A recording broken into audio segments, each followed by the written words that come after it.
Hi and welcome to this little layout update for Hamilton Central Model Railway. Now it would be easy for me to look at my full-time job and having a 3-year-old daughter as ways of justifying a lack of productivity on the layout. But really there's no excuses, it's my own procrastination, hand-wringing and overthinking when I really should just be getting on with things and doing some work. And you would expect that actually thinking a lot about what you're doing and using that as an excuse to not do work would somehow prevent mistakes, but it doesn't. And I've made a couple of whoppers over the last few months. One of them relates to the tunnel, which we'll look at a little bit later on. I also had a go at canting the curves, so I'd lifted the track, angled them to get that sort of leaning in when the trains are going around the corner, and then found that all the trains slowed down a lot when they were going into the curves, so that didn't work. And eventually it annoyed me enough that I had to lift all the track, scrape off the ballast, relay the track, and then reballast it again, which was not a small amount of work, so lesson learned on that one. Also, when I was laying the track, I'd left little gaps between the fish plates, so I thought that would be great, we'll get a nice clickety-clack noise when the trains are going round. But some of them, the gaps are just a little bit too big. We've had problems with derailing or trains jumping or poor conductivity, to the extent that some of them have to be soldered, which is a bit unsightly, and it's not a great thing for smooth running of the trains. But the stage we're at the moment is a lot of the big stuff in the layout is done. The track's laid, ballasted, a lot of the landscaping's now done. So I can now start to concentrate and do little jobs that I can fit into an hour or two at a time, which is great. So there's really no excuses for not getting things done. And what I've found, I think, as I've been working the layout is that obviously it's a very creative exercise building this little world. And we go to it with things that we would like and ideas that we want to build into the layout. And it's only really when we get started in them that we realise that they don't really work. They either don't look right or they don't fit within the space that we've got available. And certainly space is one of the big challenges that I've got. And you quite often just have to let the layout guide you and to say that that doesn't work. But by trying some stuff, we see, well, yeah, it's not perfect, but actually it seems to work. And certainly one of the things that I've been looking at is doing that, doing a little bit more experimentation and saying, how does it actually look? And basing that and then maybe taking the layout in a slightly different direction depending on what works and what looks to work within the space that we've got available. And really that's the whole scope of the layout is really that as much as I would have liked to have a large layout, I don't have the space for it, and what I've effectively got is several micro layouts that are kind of chained together that hopefully they flow. And I'm not going to get a layout where I can look at long trains running round sweeping curves and whatever else. It's really little scenes, and the station's one of the main focal points.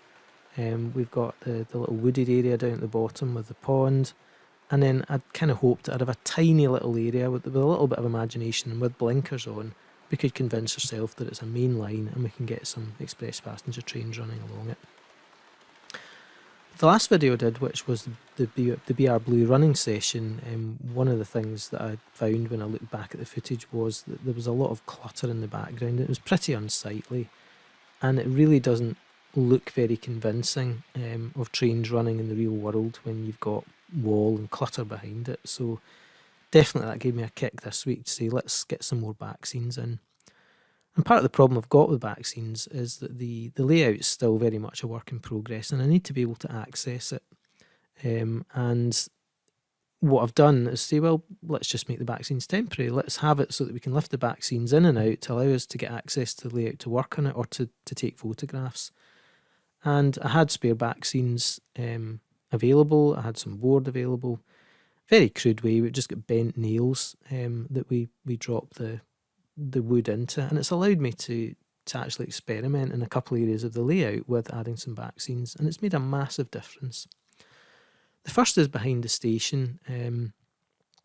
Again, what works in real life doesn't necessarily work in model form, and that side of the station in real life is quite urban.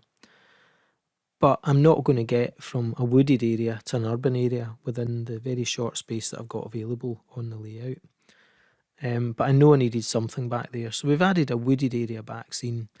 That looks pretty good. It does change very much the look of that aspect of the station, where I'm used to seeing it as urban. It's now a heavily wooded area behind it. And we can definitely do something with that. And it allows me certainly to build the wooded area at the bottom a little bit more, with a little bit more confidence, to know that that's then going to blend in with what's sitting behind the station. I don't have that challenge of saying, how am I going to get an urban area behind the station to blend into a wooded area in a space of about 6 to 9 inches. It wasn't really practical. The other area with the back scene is the sort of mainline area, and this kind of highlights one of the big, not necessarily mistakes I've made with the layout, but something that I've had to very much adapt as the layout has grown.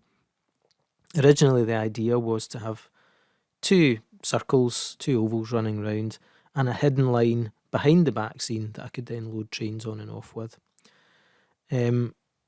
That meant having the tunnel, quite a large section on this side of the layout under the tunnel, which was a waste of space. I just don't have the space to be able to give away half that length of straight to a tunnel. So I had to make the tunnel smaller. That then exposed the point work. You then can't really put that behind a back scene. It's just not going to be practical. So it means that track has to be visible. But by having a back scene against it now, a very open back scene, it does look very more convincing as a sort of mainline. That's really what I wanted for this area of the layout, was for there to be a banking that then implied a sort of mainline running to allow me to run passenger trains, express passenger trains, in and out of the tunnel. And adding that back scene has completely changed the whole look of that corner of the layout. But it does then raise the question of what we do with this little piece of track here. And ultimately, I think we're going to have to leave it visible. It may not be perfect. So we've added the back scene. The other job was to say, well, let's ballast the track up. If it's going to be visible, it needs to look fairly decent. So I ballasted the track.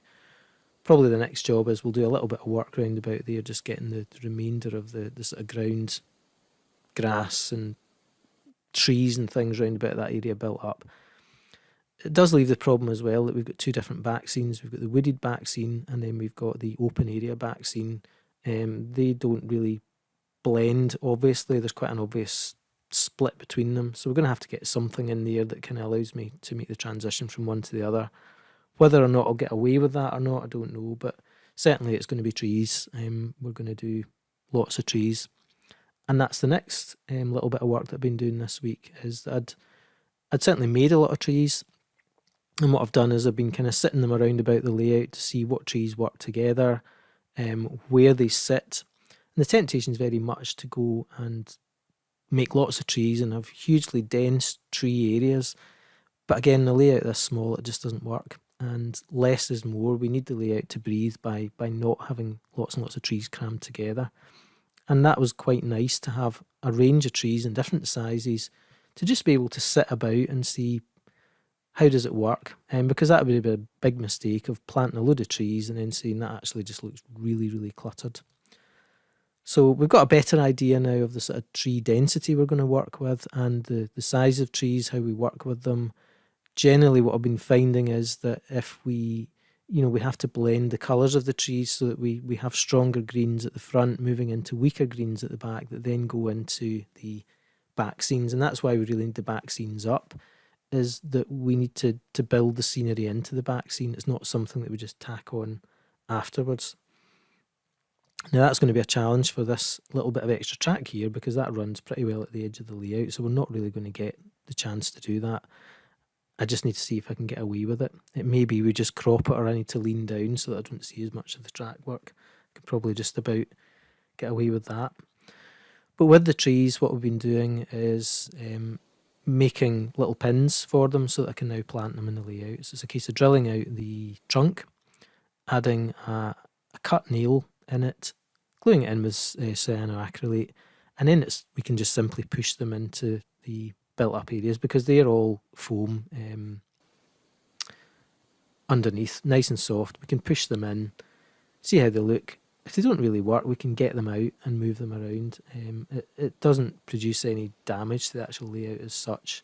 So that's really been good to be able to start working and building up some of these wooded areas and just getting my confidence up of actually placing some trees and see how they work.